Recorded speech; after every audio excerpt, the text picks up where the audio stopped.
परीक्षित ने कलयुग को 4 जगह पर स्थान दिए हैं। ये 4 कार्य, ये 4 स्थान ऐसे हैं जहां घोर कलयुग होता है।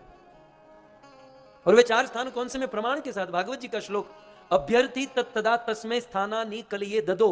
मैं जानता हूं आपको संस्कृत नहीं आती, लेकिन इतना तो समझ में आता है ना, स्थानानि कलये ददो, इतना तो समझ में आता ही है कि स्थानानि बहुवचन में है, स्थान कलये कलयुग को, ददो माने दिए। सो अभ्यर्थी तत्तदा तस्मै स्थानानि कलये ददो, कहां स्थान ददो? दिए। दूतम पानम स्त्रिय सुना यत्र अधर्म चतुर्विधा। 4 जगह पर स्थान दिए, वो अधर्म के स्थान है। आज के दिन में यदि ये 4 काम हम और आप करते हैं तो हम अधर्मी हैं। धर्म के स्थान जहां कलयुग रहता है, वे 4 स्थान कौन से? तो पहला है दूतम। दूतम माने जुआ। जो लोग जुआ खेलते हैं, उस जुआ खेलने वाले के दिमाग पर कलयुग सवार होता है। जुआ खेलने वाले के दिमाग पर कलयुग बैठा होता है, और जुआ खेलना यह अधर्म है। श्रीमद् भागवत जी में लिखा है। एक दूतम पानम, दूसरा स्थान है पानम। पान माने नशा।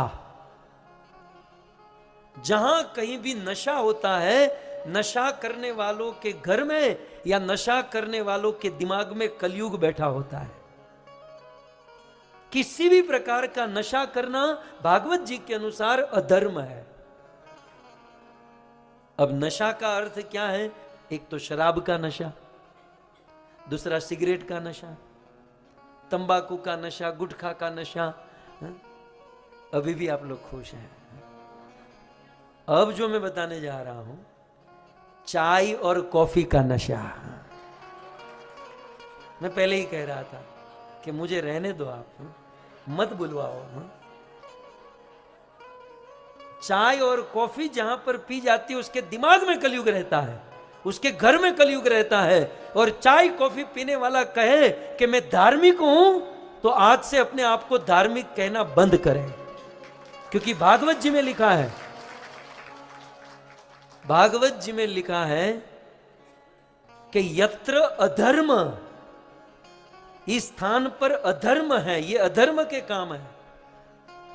सो किसी भी प्रकार का जुआ अधर्म है, किसी भी प्रकार का नशा अधर्म है। यहां कलयुग है।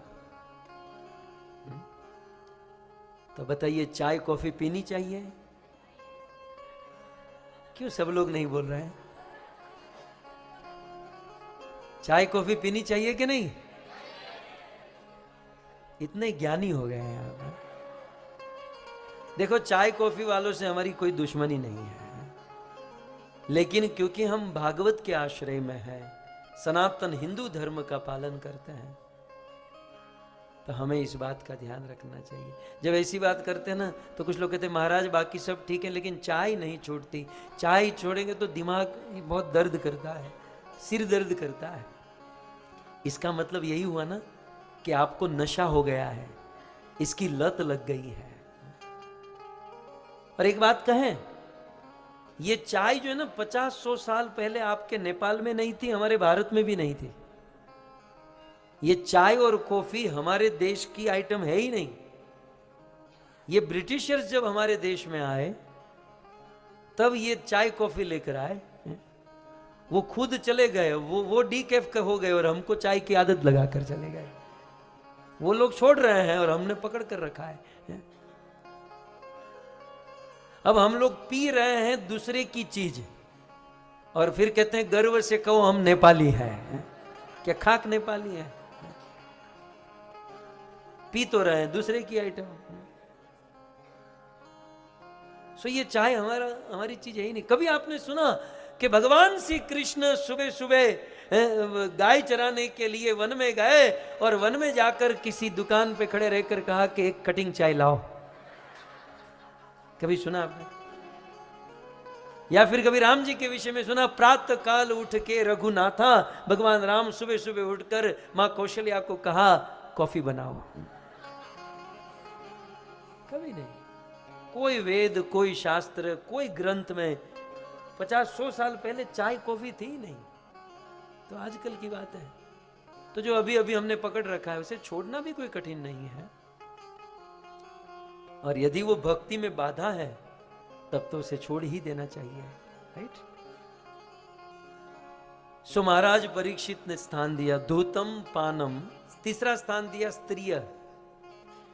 स्त्रीय जहां अवैध संग होता है, कोई स्त्री अपने पति के अलावा अन्य पुरुष से संबंध रखती है या कोई पुरुष अपनी पत्नी के अलावा अन्य स्त्री से संबंध रखता है, जहां अवैध संग होता है वहां कलयुग का वास होता है और उसे अधर्म कहा जाता है। और चौथा स्थान दिया सुना। सुना माने अखाद्य वस्तु, जो खा नहीं सकते, अर्थात कलयुग का वास कहां?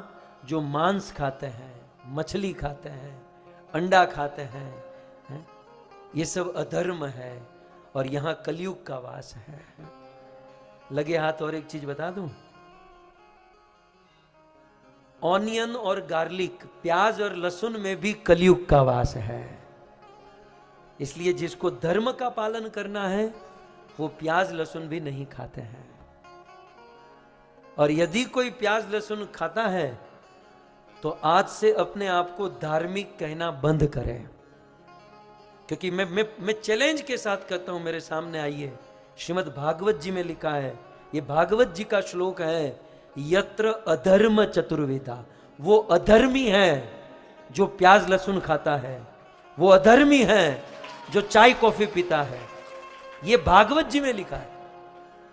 तब आप लोग कहोगे कि हमने तो पंडित जी बहुत कथाएं सुनी, बहुत सारी भागवत कथा सुनी, वो भागवत कथा में पंडित जी ने ऐसा तो कभी नहीं कहा। वो पंडित जी भी प्याज लहसुन खाता था, वो भी चाय पीता था। जब तक खुद खाता है पीता है तब तक दूसरे को क्या कहेगा। लेकिन हमारे यहां तो प्रभुपाद जी की संस्था, जहां पहले सिद्धांतों पर स्वयं जीवन बिताया जाता है और फिर दूसरों को समझाया जाता है।